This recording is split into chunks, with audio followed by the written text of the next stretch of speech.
Welcome back to yet another episode of your Re-Educated podcast. Today we have an extremely special guest. He was an English teacher at my high school. I unfortunately was never able to have him, but I am very blessed to present to you today Mr. John Creger.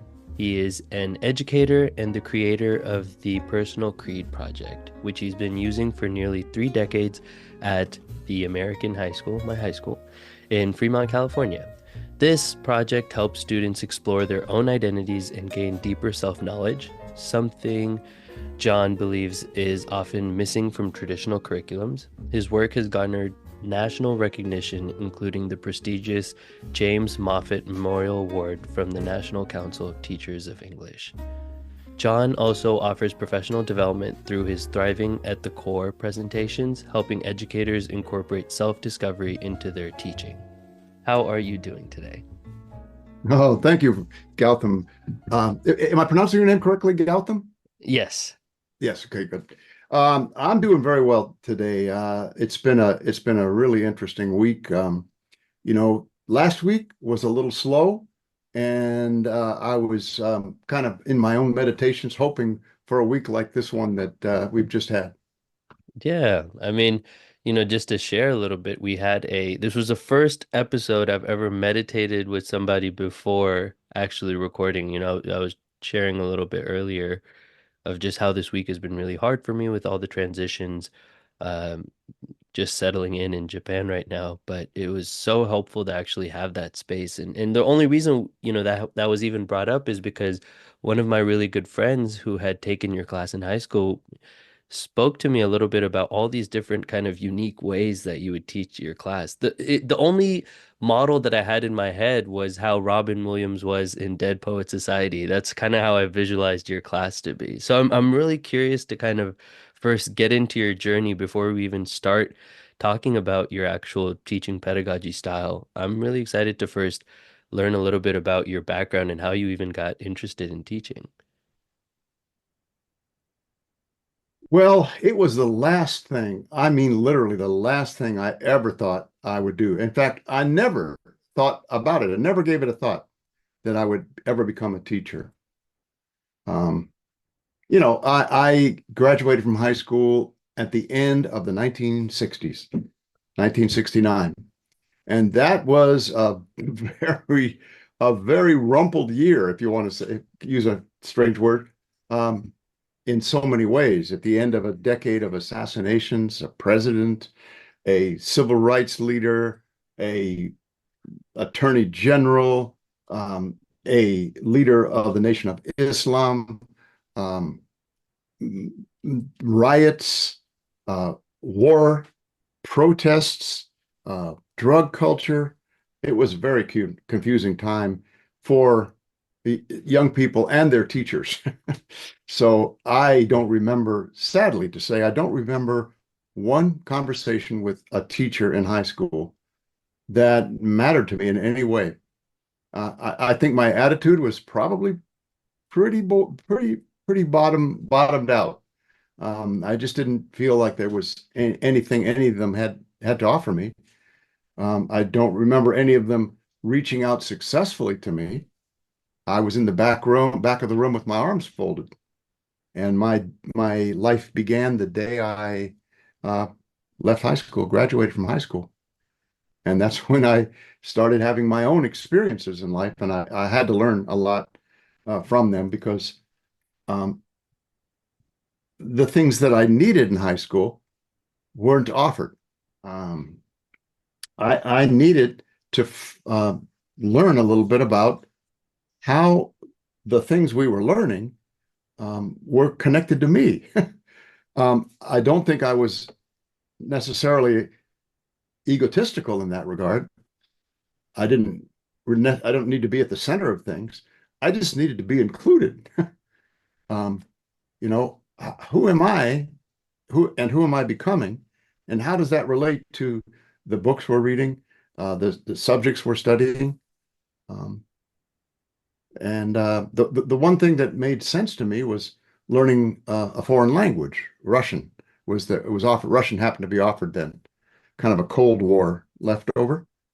And I very much enjoyed that. But everything else in school was just I'm marking time to get out. Who am I and who am I becoming? I mean, two really, really Yeah. interesting questions. I mean, I'm curious to kind of my brain's like, I really want to ask you this question. Who am I? I mean, I think it's a really fascinating question and one that really did change my life when I took my first existentialism class in college. And it was the first time I even developed the vocabulary to even ask such a question of what is it even that thought never even got I don't think it ever went through my head until I had taken that class and I had seen that people have spent hundreds and hundreds of years thinking profoundly about this question of what does it mean to be? What does it mean to be human? Where does this Gautam essence exist? Is there something called a soul? Is it in my brain? These questions, it really humanized something that I thought was uh, one of the most core questions you can possibly ask yourself. What does it mean to be? But before we dive into that whole philosophical realm, so it seems that your experiences in high school and feeling very disconnected from the things that you were learning connected you in some ways to wanting to teach, or was there something that happened in the middle that then you were like, Oh okay, I yeah, want to now teach. there's a whole journey. I didn't become a teacher till I was in my mid 30s. Hmm. So um, I needed to get away from the whole culture I grew up in. Not only the high school, but um, the um, the rest of the culture I come from. My father was a professor at Stanford, and um, that was a culture that I just was a misfit in. My early childhood, growing up until, I don't know, 10, 11, 12, was kind of like a little bit of paradise growing up where I grew up. But as I got 11 or 12 years old, I began uh, to realize that, wait a minute now, something doesn't fit with me here. And when I moved to middle school, I started making friends with kids from different backgrounds. Elementary was all university, brats, all of us together in elementary school. We weren't necessarily brats. I mean, it was actually a real pleasant place to be, interesting people, very much of a community. But what the rude shock for me when I went to what we called junior high school back then was I met kids from very different backgrounds. I met black kids, I met brown kids, I met Asian kids, and I found myself really just very curious. What what's your life like? You know, I wanted to just to know uh, things that I hadn't been told, and it was in seventh grade actually. Now, as I'm becoming more aware of this now, that President Kennedy was killed November 22nd, November of my first year in junior high school. And I was just recently with some of my old elementary school friends. Believe it or not, I think it's like 55 or 60th reunion. And we were reminiscing about which class we were sitting in when over the announcements came the news that President Kennedy had been shot. I remember being in Spanish class, and I remember just just yelling some exclamation of shock, and I remember at lunchtime, all of us were just streaming through the school. All of us were distraught, especially the black kids. They felt the loss, I think, visibly. Even in junior high school, junior high bodies, than all the rest of us. And so in that environment, I found myself making friends with black kids. And um, through through high school, I I kind of I was with my old friends that I grew up with on the campus. I still hung with them. I didn't have any bad relationships, but I I just was interested in all meeting all kinds of people. So I mean, I could hang at lunchtime, go around the quad, hang around with black kids, the jocks, the scholars, the Asian kids, um, and even the stoners. But I didn't belong to any one of those groups, and so I didn't really belong, and I didn't know what it was like to belong. Uh, it was protest time, Vietnam War protest time. It was going to the office.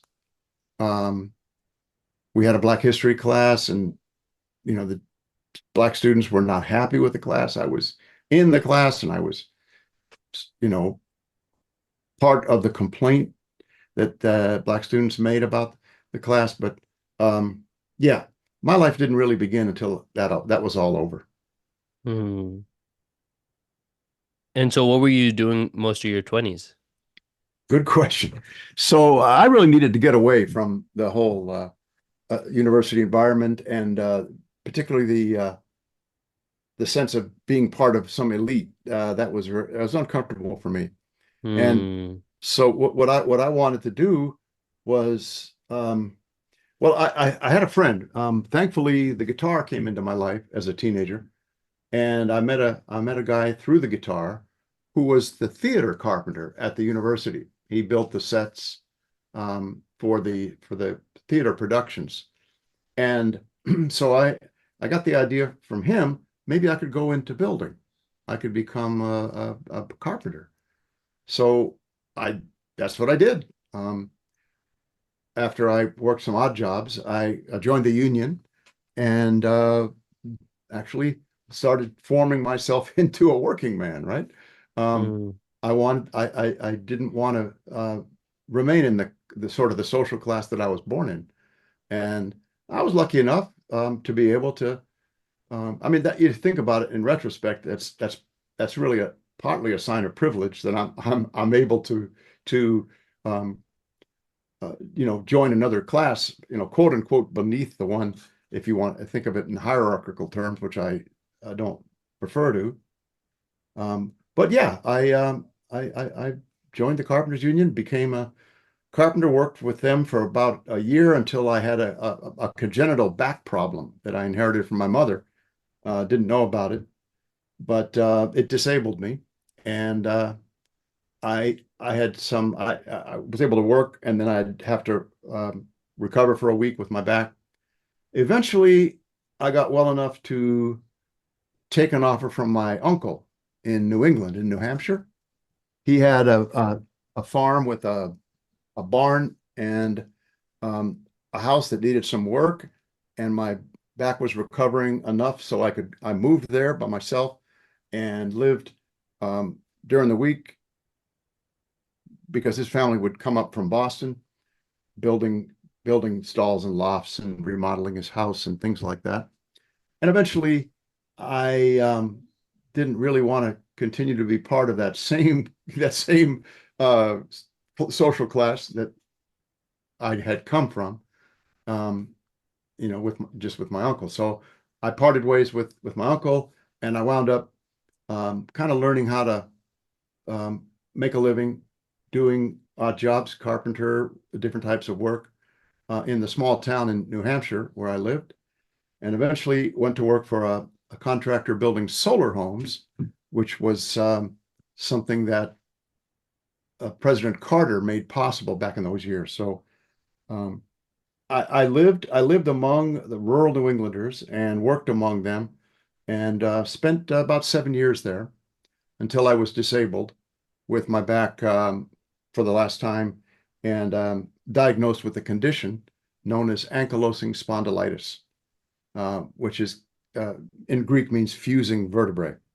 It's a potentially very disabling condition. So since then, since my mid late 20s, I've had to learn how to um, adapt and heal from this condition. And that led to me going to community college. And in community college, I took English classes. And the English class I took, one particular one, just exploded in my mind like, oh, reading, writing.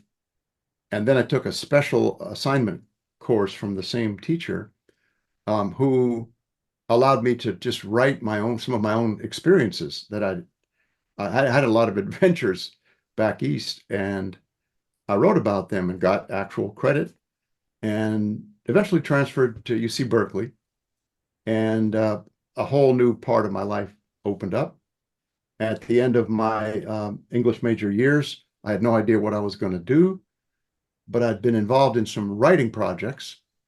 One was so I wound up writing a ghostwriting a book for a Chinese human rights activist named Harry Wu, and so I was into writing, and then uh, I was on campus one day, not having any idea what am I going to do with my life. I have a degree in English, so what does that mean? And I saw a sign on the Cal campus. It said Bay Area Writing Project. And I thought, that sounds like me. I like to write. So I swear I got halfway signed up for it before I realized this was a teaching credential program. It was like the universe kind of like pulled something over a veil over my eyes, and I didn't realize that I was signing up to become a teacher until I was already kind of like most of the way in the door. And next thing I knew, I'm standing in front of a group of sophomores at Oakland High School. I never had so much fun in my life. It was just totally fun. And when that semester was over, the kids brought in cakes and ice cream, and we were crying. And, as I said goodbye, and I, I, I realized, oh, I think this is something I can do.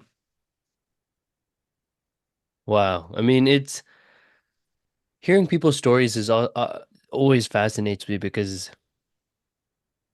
you go into it when you look at your future thinking you can plan it all, that it's gonna, it's gonna turn out step A, step B, step C. And then anybody who like looks back and reflects on their journey, it's often imbued with so much kind of randomness and just chance. And the fact that you saw this sign and then you're like, all right, let me become a writer. Then you became a teacher, and then 35 years later, we're like talking about your entire illustrious teaching career is just wild to me. And I think it's so interesting because I mean, there's a lot that you said in your story that I feel like I relate to and am navigating myself now. Um, being in my mid 20s, taking a little bit of a different path than what I should have. I'm really curious because you brought this up earlier. After all your time spending in the East Coast, coming back and then going back to Berkeley, did you feel like you were entering that space of elitism again that you had like wanted to leave originally? That's a great question. Well, the excitement of it was so much that first of all, having lived in small towns for most of my 20s, and I had to recover with my parents. Thankfully, I'm very lucky to have had a family to take me in when I was disabled, and help me get back on my feet. And so coming to Berkeley was a big adventure. And in those years, actually, I'm talking about 1983. The tuition, I shouldn't even mention the tuition. Today, it's just sinful. I think for the sake of the listeners, I probably will defer from even mentioning it, but it was very affordable. And, so was rent. And, it was just a big adventure for me. And part of the adventure was just being a student, in a very different mindset than I'd been a student in high school. Hmm. I'd been in the back row with my arms folded, right? Now I'm in the front row taking notes, almost like sparks coming off my pen, um, Hmm. and spending at least one all-nighter a week writing a paper, and just completely giving myself to that. I mean, that's a real blessing to have that opportunity. And 100%. having, you know, having been worked for um, you know, 10 years or so. Let's see, what was it? 69. Yeah, well, I worked for a decade or so or more, um, with a back problem that made life a little not so good. As one employer of mine, I used to work for an Italian, and when something wasn't good, he'd say, "That's a little not so good." And so, being able to be able to just sit, read, write, walk, ride my bike, the student life was really a Mm, blessing. So that was cool. But and then being in class, and here I'm in my 30s, but most of my classmates are in their late teens, early 20s, and but that was cool to have that opportunity to bridge, across the generations. What we thought, how we felt, what we saw, we're all different. And I actually had one very good friend that I made during those years. I just saw him recently, and but after a while, I began to realize that there was competition everywhere, right? I was a re-entry student. That's what they call when you come through community college, you're a re-entry student. That's what they called us then, which was perfect because I kind of felt like I'd fallen from some planet and landed on this campus, right? Um, but it took me a while to realize that people were really there was a lot of strutting and a lot of people thinking that they were smarter than others and taking that mm, some in a serious way and that's kind of the environment that I'd left, you know 10 mm, 15 years earlier, and that really wasn't what I was looking for. But I had enough pleasure in the reading the literature that I was ingesting, the friends I was making. My favorite professor actually came to my wedding. At the end of this, I met my future wife there, and but the competition, I just didn't like it. So then I became a tutor. I became a writing tutor at the Learning Center at the university. And then I'm working, shoulder to shoulder with kids from Watts, right?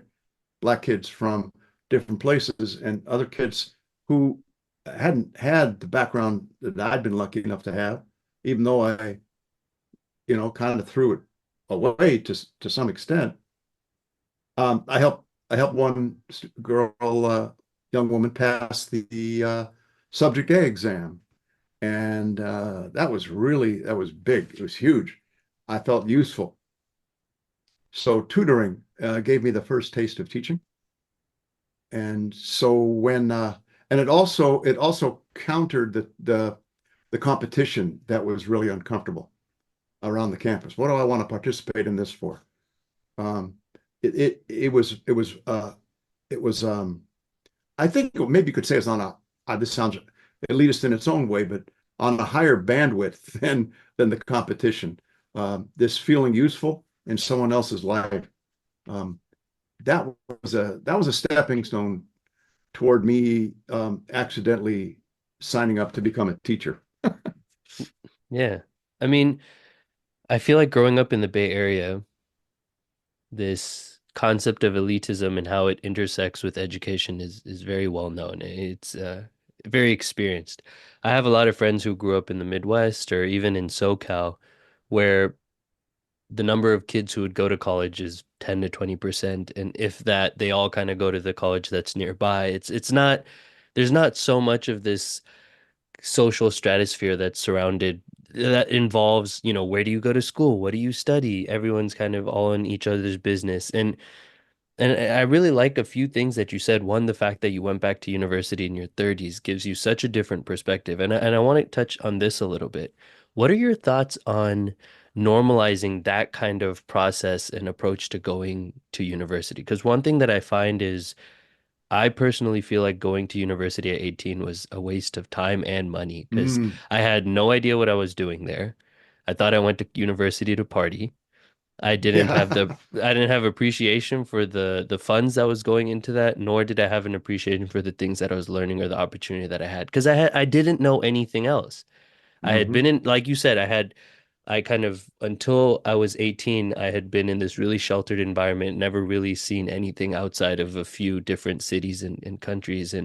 I didn't really understand what different people's lives were like because I was surrounded by the same, just copy paste, copy paste, copy paste. And so then when I went to Hmm. university, I didn't have the perspective to actually understand what the kind of phenomenon a university really is. And so now as I went back to grad school kind of from a different perspective and as I look forward to go getting my PhD at some point, I feel that having a few years of perspective outside of being in school, meeting a bunch of new people allows you to actually take full advantage of the time that you're there. When you're working with a lot of students, especially because you teach in Fremont, did you ever present that as an option? Because I know for a lot of people that probably was the most sacrilegious thing you could say. That's a really good question. Goodness, it was kind of sacrilegious because now I always taught both ends of the spectrum. I taught sophomores, yes, but I taught a couple of honors classes and a couple of non-honors classes, right? And so I kept in touch with the whole spectrum of the sophomore class, which I was really grateful for. So some of the kids that I taught were going into the trades, and I was able to really identify with them and encourage them.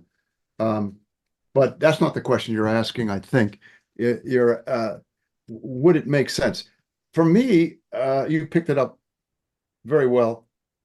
To learn a trade and learn how to do something, a trade or whatever, was a really good preparation for uh, intellectual development later.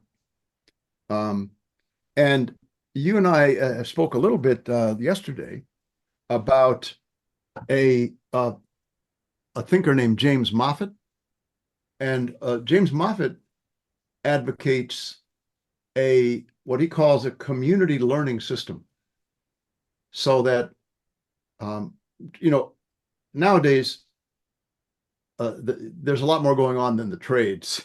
You know, we have high tech and lots of other things, but um, what Moffat advocates, and I think this is something to and I think there are others who do advocate this too, is identifying children's talents and passions uh, in their elementary years, maybe in upper elementary, maybe um, starting to employ counselors in larger numbers. We right now, do you know how many students American high school counselors are responsible for these years?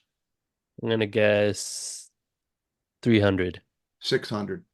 Uh, 600 each counselor as six. So they it's become insane. That's insane. insane. I mean, these are some of these counselors are just the most high quality, heart-centered human beings anywhere. And they're pretty much confined to scheduling work, but they've got all kinds of kids with mental health struggles that they have to deal with too. Anyway, so reapportioning our sense of the importance of counselors in our system of education, and um, assigning considerable numbers of counselors to upper elementary to help children identify their natural talents, their natural curiosities, and then begin placing them upper elementary, middle school, placing them in community internships. And this has been done in the 90s. It was done at Best Practice High School in Chicago, in I think South Chicago, in a black and brown area, so that the kids are learning, um, musicians, people who want to work with their hands, people who are into tech. Of course, we have a lot of them today. People are learning some skills in the tech field, um, but so by the time they get to high school, they are already rounding themselves out um, by their natural tendencies, their natural gifts. Um, and so when they get to applying to college, I think it would be really a good thing if they took those skills that they are developing and were encouraged to do something with them for a year or two before college. What do you think of that? Hmm. I think there's something you said earlier that I think is really important, which is that these experiences that aren't necessarily purely intellectual. And I think first you'd even have to redefine what intellectual was, but that isn't just like abstract intellectual kind of practices. There's this belief that somehow that takes away from your ability to be intellectual in a university space. And you said earlier that that's not necessarily true. And I actually don't think that's true at all. And so Bell Hooks talks a lot about this, how it's really unfortunate that a lot of these intellectual spaces really separate your mind and your body. It's as if Mm. you can do all this thinking, but it has no connection to who you are as a person. And it comes back Yes. to a lot of this Creed project. But Hmm. as I'm getting older, I'm like, it's actually not clear how separate those two are. Because at the end of the day, for all the things that you have to navigate this world. And the way you navigate it is with your body, with the way you subtly talk to people, or the way you move, or the way you react. You see a lot of these quote unquote intellectuals who are so, socially awkward or have a hard time empathizing with people. And in my head, I'm like, is this really what we want to consider intelligent? Someone who seems so distant from the people that they're around. And I think that, like you said, when you're around these elite universities, around elite, really rich families, you start to lose connection with everyone else who lives on this planet. Hmm. And so when you feel this sense of superiority, but have a hard time connecting with 90% of the people, is that really what we want to define as some that's the goal that we all aim for. So I think the ability to actually connect, to understand, to empathize requires a certain level of experience that other people have. And so that can't be you can't have a siloed experience where you only experience wealth and prestige and so on and so forth, because you'll have an impossible time understanding the lives of people who don't have that. So I think prioritizing these type of um, I don't know, just varied experiences that isn't inside of a classroom is really integral. And valuing learning outside of a school space or a classroom is really important. What do you think? I think, another angle on this um, could be the idea of service, the idea of Mhm. community service. And we're at least in our school, and I think it's more common um, around the country that we have a service learning requirement. Um, and as limited as it is in some ways, I think our students and our community is better for it when when students have done some volunteering in homeless shelters, animal shelters, senior homes, um, and so volunteering is part of how we expose kids to the community. And I think the term that James Moffat, who wrote the Universal Schoolhouse, uses, instead of school, we call it a community learning system. Um, I think that would help us with producing more fuller human beings.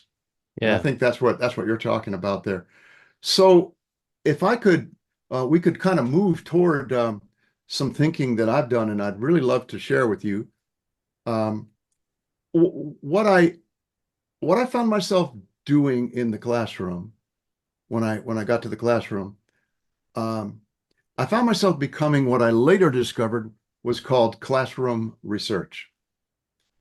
And for me, what that looked like was I got to the classroom and I'm realizing at some not not consciously, I think I realized this intuitively that I didn't want my students to just learn, a certain limited set of skills in my class. I wanted them to have a better understanding of who they were. I don't think I was consciously thinking, well, yeah, I remember this was how much I hated being in my back of the room with my arms folded, but that was all part of my consciousness. And so I just took off in trying.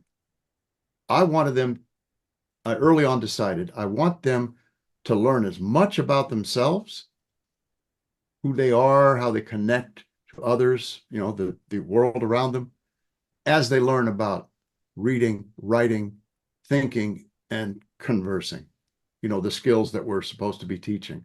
I wanted them to learn as much about themselves as so I invented early on my second or third year in the classroom, I invented this project because what I was seeing, um, they called me their English teacher, but what my real idea, I thought our core subject was really their study of who they were and how they belong in the world. That's the core subject that I feel I'm teaching.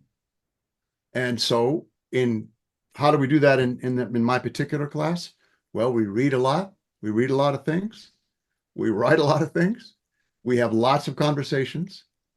And all of these things help my sophomores and me increase our understanding of who we are individually, who others are, and how we all fit in the world. And for most days of my career, I felt inspired. And I look back on it and I realized I felt inspired. If I didn't feel inspired, I had some ways to listen, a certain artist I listened to that would inspire me. And being with a room full of 15 and 16-year-olds, that was inspiring. And one of the reasons I was inspired, because 15 and 16-year-olds are at a point in their development when they're at a very dynamic stage. They're able suddenly to see themselves from beyond themselves. They have that capacity. Call it brain development. I'm guessing there's more to it than brain development, but they're able to see themselves from outside, and that's for the first time ever. And so I was inspired to create a project to support that, right? I wanted to support what they seem to want to do naturally, which is develop a way to perceive themselves, to understand themselves more deeply. And I call this project the Personal Creed Project. Way to perceive oneself. I remember I had a good conversation with my best friend. He's a clinical psychologist, but a lot of his one of the theories he was telling me about is like humans' innate desire for a narrative, which is why Mhm. we're so drawn to novels, to movies that carry a certain plot structure. And we all look for a narrative that makes sense of all the chaos that happens around us. Okay, we are this character, and this is why this happened to us, and this is the journey that we're on, and we're going to eventually beat this oppressive force, whether it's your parent or whether it's your society or whether it's some, everyone kind of has this story that they build for themselves that makes sense of the world around them. It seems like a lot of this discovery of who you are is kind of like clearly defining that narrative, figuring out who you like, what role are you playing in the narrative that you're doing. Before we actually get to the Creed project, one question I want to just clear up is because I think this idea of who you are is really important, and it is something that maybe someone who's looking to implement this kind of idea into their classroom may be a little confused about. When we talk about what it means to know who you are you talking about something that is like an essence that persists throughout your entire lifetime? Or are you talking about know who you are at that particular moment, but that who you are may change in the next week or 2 weeks? What is this who you are mean? And once again, I have to find a different way to say great question because that's a great question. Well, in terms of knowing yourself, the essence, that's a long-term life project. Um, but I think in practical terms, what a young person or any person can do to to know themselves is to first get a really good idea of what has shaped them, right? Mm, In other words, the forces and the people in their past the experiences, the people, the activities, circumstances that have formed them, have shaped them. Hmm. That's the first step to understanding who you are, is to really do some serious thinking, which is what the Personal Creed Project does for young people, for anybody. It gives you kind of a systematic way of casting a net out into your previous life experience up to the current, and pulling in the most important elements and reflecting upon them, isolating, deciding, okay, which is the most important. That's a very important step. Wow, this my Uncle Harry, um, you know, taking me into his house after my parents divorced. That didn't happen to me. I'm just making it up. That was huge in my life. And then I can reflect on what I learned from Uncle Harry, and the way he loved me. So finding out what forces and people have shaped me, and then the next step in figuring out who I am is having reflected on to understand how I got to be who I am, at least then what do I stand for? What values do I stand for? That's a different operation, but it's very much tied in to how what has shaped me, and now how do I what do I stand for? What values are the ones that my reflections about my life so far lead me to? Hmm. So it's a lot more clear than kind of this, because I think having to answer who you are can be such an overwhelming I thing, but know. to break it down into what are the forces that have shaped you and what values do you stand for, make it a lot more clear and I feel like doable for especially someone who's 15 or 16. Absolutely. Or anybody Yeah. really. Yeah, for anybody. Because at my age, and I'm just going to say I'm not three times as old as you are, but I'm more than two times. And so there's still plenty of chance for me to reflect on the forces that continue to shape me, right? And the people who continue to influence me. And so I actually would present my creed every year as the first presenter, um, because it was helpful to me to refresh that every year for me. Hmm. So yeah, I mean, I'm excited to kind of get into exactly what is the Creed Project now that we've based out the intention for what it exists. So what is the Creed Project? Okay, it is a series of two steps, two main steps, and I'm just going to um, put them up here just so you and I can have reference to them. I know the Yeah. audience won't, but we have this workbook version now of the project. And so, yeah, there are two main parts of the Personal Creed Project. The first part is the reflections, or exploring my influences, right? And the second part is um, sharing my creed, sharing the values that I have determined from reflecting on the specific forces and people that have shaped me, including, what I've been taught.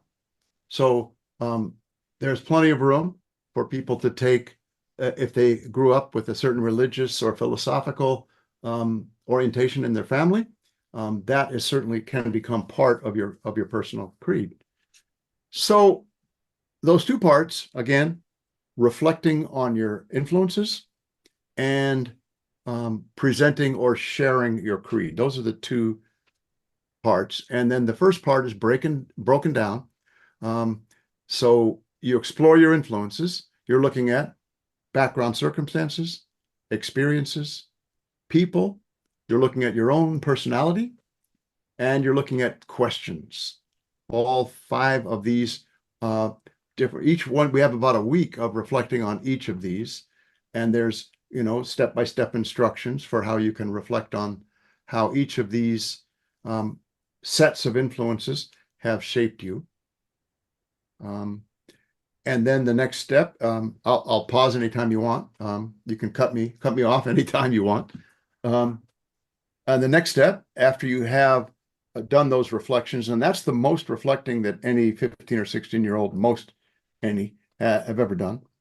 And then they take all those influences that they've reflected on and they create a short list.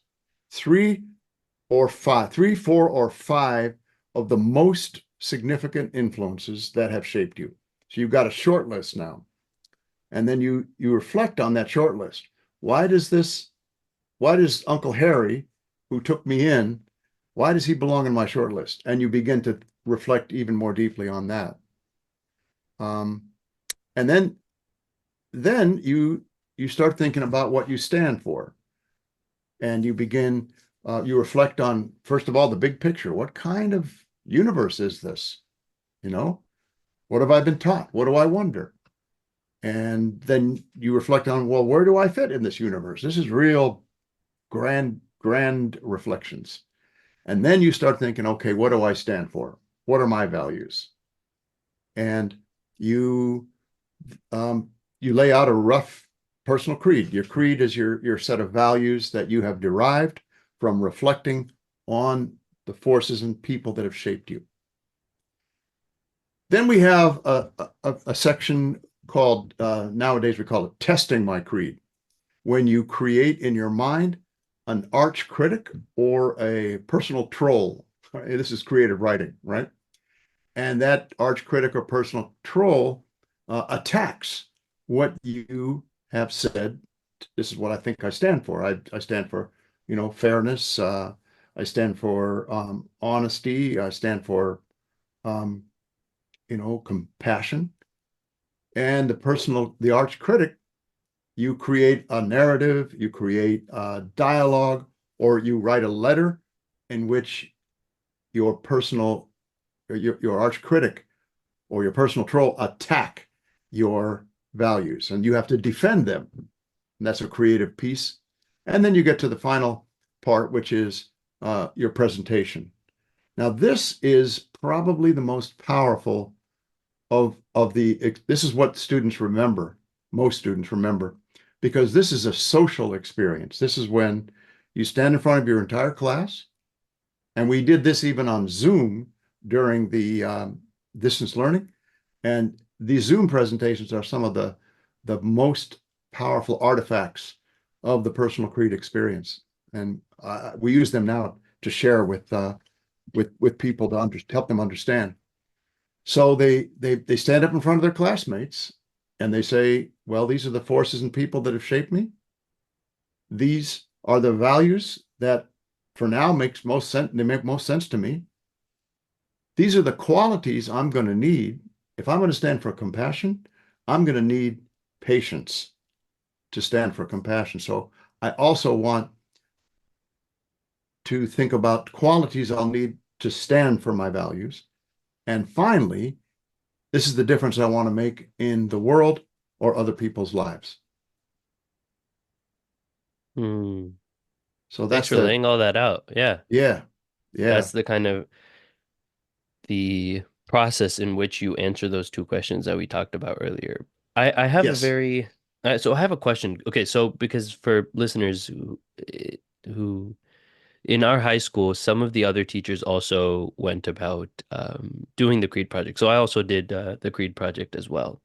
And when I reflect, if I was to do this project now, I think I would absolutely kill it.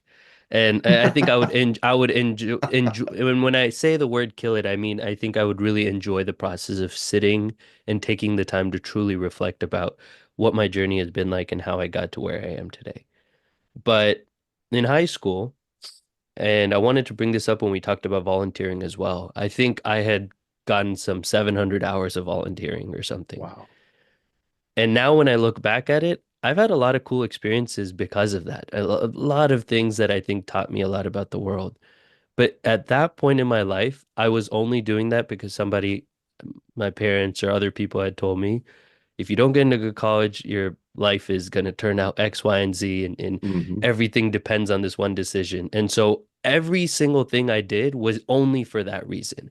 So regardless of the actual beauty of the experience itself, it was cheapened to such a high degree because I wasn't actually looking for the beauty in the essence of the activity. I was like, okay, this is a means to an end. I only care about the end. As long as I can get some stamp or something that I'd finished this, great job. It completely ruined, I think, the experience of all those. I worked at the tech museum. I did, I helped plant trees. I mean, those are all so cool. But Hmm. I don't think I actually appreciated a single thing of those because I was just like, all right, how do I get the max number of hours for the least number of hours worked? And similarly, that same mindset impacted me when I was doing my Creed project as well. Just a day before, all right, let me just quickly write whatever I need to do. No reflecting. What is this reflecting thing? Emotions? What is that? I don't need those. Hmm. So there's two questions that I want to ask. One, reflection can be really challenging, especially if you don't grow up in a community where it's like nourished. It's something that you can just be like, I don't want to confront my emotions. I don't even want to confront these issues. I don't want to think about reflection. So my first question, I'll write the two questions down in case we forget. But my first one is, how do you create an environment? And I guess they touch the same questions for both. How do we create an environment that is rich and allows people to feel comfortable reflecting and learn what it even means to reflect outside of just like a question on a piece of paper? And secondly, how do we create the environment that makes someone want to do something for the sake of it itself rather than just doing the Creed project so I can get an A and I can move on to the next thing? Oh man, now your questions are starting to be like bulldozers. I'm feeling like I'm gonna be flattened, you know. No, no, no. No, no, I'm just kidding. I'm just kidding. I yeah, so well, okay, it's a question of who is it that you're wanting to be making these changes. If it's educators, what I think needs to happen is that we need to re-envision curriculum, because curriculum is our idea about curriculum is is responsible for the fact that we don't introduce people to thinking about um, why they're here, um, Yeah. and what matters, and how they feel, and um, so I observed my students literally for 3 generations. I started with Gen X, and I taught the whole millennial span, and a big chunk of Gen Z. And I observed, and I took notes, and I categorized. Um, and long story short, maybe some other time we could talk more about this. Um, and I developed a model of learning. And I don't know if you want to take time to get into that, I was but gonna tell you, I think we might have to do a two-parter because I that'd think be fine. I want to fully Yeah, go into the whole I think model of it'd be learning good. and get deeply But into that. just to answer your question you just asked, I think the reason, to put it in simple terms, the reason we are raising our young and therefore our whole society not to reflect is that we we have a we have a missing region of curriculum. That's how I like to think of it. Curriculum should mirror learning, right? Why we learn, how we learn, not so much how we learn. How we learn is a different question, but um, learning. This maybe I can just say it this way. We think of learning as a process of incorporating knowledge, but perhaps we should think of learning as a process of unfolding human beings. Hmm. If we Rather think than of Rather than uh, filling human beings with, yes, yeah, with knowledge, skills, etc. If we think of unfolding. learning, that's from my grandmother. My grandmother used that term, unfolding. Let the child unfold himself. My parents were fighting over Hmm. some misbehavior of mine, I think probably, and let the child unfold himself. Um, Hmm. and you in our conversation yesterday, you delivered the most beautiful T.S. Eliot quote, and I wrote it: the children in the apple tree not known because not looked for. We're not looking for who these children are because our curriculum is shallow. Our curriculum is a veneer, but there's a deeper part of curriculum that is missing in action. Hmm. This why? I mean, it's fascinating to me because it is not. All right, let me give you a personal example, and I'm really curious to hear what you think. I had a fifth grade teacher, and it's really funny because me and the other mutual friend that we have, she had brought up years later. We spoke about this about 2 decades after it had happened. And we both really remember this experience. And so it was clearly very profound for many of us. But he once asked a question to our class and he was like, "What is the one thing that you have to do?" And I was like, "You have to graduate college. You have to graduate high school. You have to do your homework. You have to listen to your parents, blah, blah, blah." I was like in the fifth grade. And he said no every single time. And I was like, "You have to breathe." And he was like, "You don't even have to do that. You could choose to not breathe and then you would die eventually." But he was like, "The one thing you have to do is die." And I remember at that moment, it was so profound to me because nobody has ever said something like that to me. They never said that everything you're doing is a choice. It was always like, you have to do these things. There's no option about it. So then I went back home and I asked my parents the same question. "What's the one thing you have to do?" And they looked at me like I was ridiculous after I told them, "Nope, you're all wrong. The answer is die." And they were just like, "What are they teaching you at school?" Like, like what are the conversations that are happening? Because the reason I say this, and I'm thinking about it even in this conversation, is when you create a space for reflection, I feel that you are not in control of what actually ends up coming out of that. When you create this kind of open space where people can truly share what they feel, you don't end up having control over what does and doesn't come out. And I think that can sometimes be really scary for either the teacher, the instructor, or the parents because they're like, we don't know what our kids are going to be reflecting on, and maybe they're going to think I'm the problem, and why did you create the space for them to like complain about me or whatever, so on and so forth.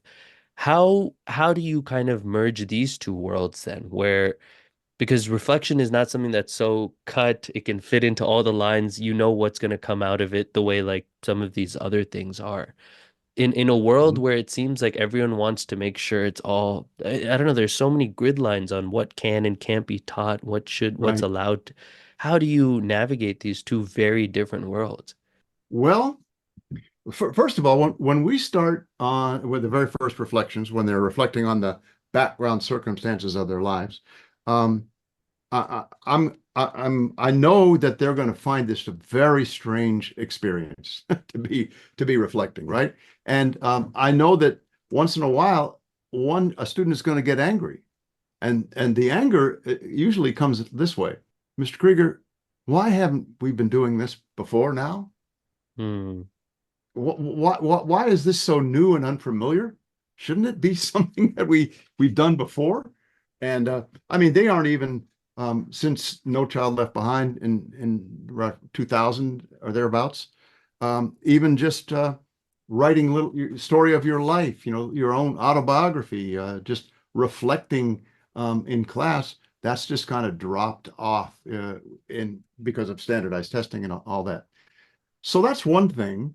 And another thing is that when I introduced the Personal Creed Project, I always made it clear that these reflections um, are going to be personal, right? And some of the things you're going to be reflecting on, you might be comfortable sharing with classmates or parents, you know, family, and some of them might just be private, right? And you know, you're entirely welcome to have private reflections. And when you turn them into me, you could, you know, black them out or just write me a note, you know, saying you know, this is frankly, not too many people use that. The other thing is that over the years, parents have been really some of the biggest fans of this project Huh. because, yeah, because they'll tell me, and students will too, of dinner table conversations that were fueled by what the student's telling them about their reflections that they're doing. Um, I have statements in my archives from parents. I have a whole section of parent comments on the website. You'll see in under testimonials. Um, parents have really been supportive and grateful for this process. I only remember one or two instances when things went a little south, and not for long. Yeah. So okay, so I mean, I have so many questions about this because, I was actually having a conversation recently at this conference that I was at, where there was a woman who was a phenomenal movement kind of instructor, and like incorporated a lot of her yoga training into her. She has teaches this like movement and da dance course Oh, I to see. students, Hmm. and it was phenomenal. And we were having a conversation, and she hasn't done things in policy or in that space, in that side of it. So she was talking about some work that was being done to like push this onto the larger Swiss public schools. And then we got a little bit into a conversation just about, from a policy perspective, why that can be so difficult. Because when it comes to, let's say I need to teach you to read To Kill a Mockingbird, and you Hmm. just have to read it, you just have to write something about it. There's a right answer. If you look on the internet, you can find the right answer. Just do it. It's easy to kind of have teachers prepared to do a task like that.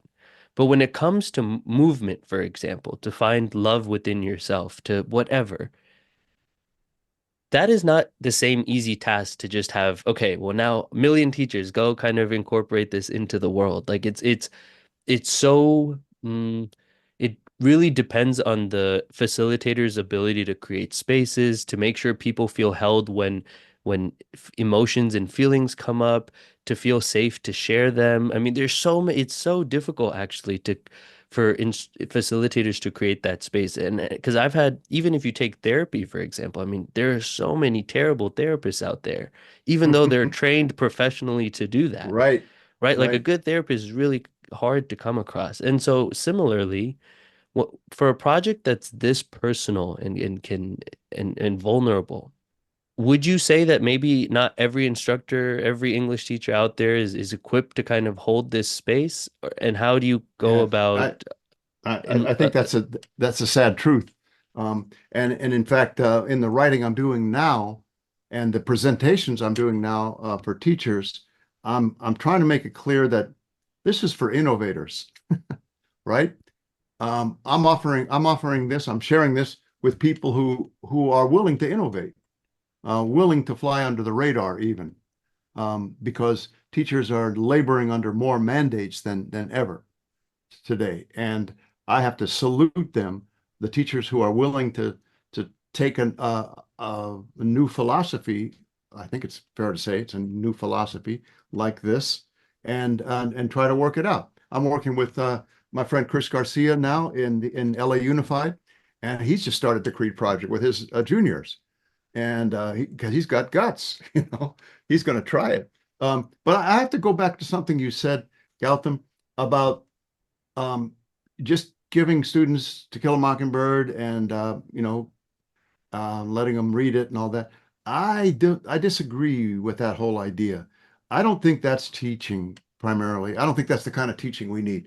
We need a kind of teaching that teaches students to dance, so to speak, in that same spirit of discovering yourself as they read, as they write, as they talk to each other. And I think the reason we don't do that, and the reason we don't have more teachers who feel like they have permission, I think most of us have the capacity to help students develop at a deeper level, but we don't have the permission. And once we can begin to re-envision curriculum, and I just have one proposal, and I'm sure there are others, but I have one proposal that I'd love to speak with more people, more thinkers, thought leaders, policy people about. Um, if we incorporate a deeper segment of curriculum, then it's going to be part of what we're expected to do to help students figure out what they stand for. And hmm one more thing about that, that's also developmentally sound. And this is something that another conversation that needs to be involved here is developmental, the stages of child development. You know, I don't know how much you want to get into this in this conversation, but I don't know that might fit with the discussion of a model of learning and curriculum. But I think if teachers can be brought into the profession with the understanding that part of their job is to help students develop healthily according to what we know in developmental psychology. Different stages of development have different needs, and there are different ways to nourish those needs. Personal Creed Project turns out, and I was told this by a developmental psychologist who interviewed me, to really just happens. I kind of came up with it intuitively, but it hits the two main developmental needs of teenagers. That's one reason why it's so successful, and students remember it for decades actually after. And there's another reason too, and I think we can talk into a deeper notion of learning itself. Yeah. I mean, I'm really excited to have that conversation because I think this idea that the only way we can make large systematic changes is first by dealing with the curriculum. Second, making sure that all our instructors and facilitators are actually equipped to take on the changes. And then it eventually trickles down to the student rather than being like it has to start from the student all the way up to the top. It never really works like that. But I think this conversation, I think, was amazing. I mean, it was really nice to have first your background, kind of to have your own short little creed presentation in the beginning of this conversation, just to understand where you've come from and how your entire fascination with English and teaching in general came from. And then to speak more about the Creed Project, the importance of reflection and the parts of reflection, and then its applications, I think really sets up the conversation for our part 2, which will be focused on deepen learning, your ideas on a new kind of thinking about what is the entire purpose of learning and knowledge and education. And I'm really excited in the next conversation to also get what are some of the lessons that you've gotten from teaching for 3 decades? And you've said you've taught over 3 different generations to sort of understand how the kind of schooling environment has changed in these last 35 years, I think is going to be really interesting. But I am so excited I think this was a really good foundation. And then to kind of get into that conversation, I think it's going to be really compelling. But thank you so much for your time and for joining for the first half. My pleasure. My pleasure. You're a great conversationalist and a wonderful facilitator. Thank you. Oh, I appreciate that. And that brings us to the end of our conversation. I hope you enjoyed it as much as I did. Thank you again for listening and making this process so much more enjoyable. If you haven't had the chance to already, make sure to subscribe to the podcast on Spotify, Google, and Apple Podcasts to get the latest updates on new episodes. If you've been learning useful information here, feel free to leave a review as well. A little bit goes a long way in spreading this podcast. And have a wonderful day. And as per usual, stay re-educated.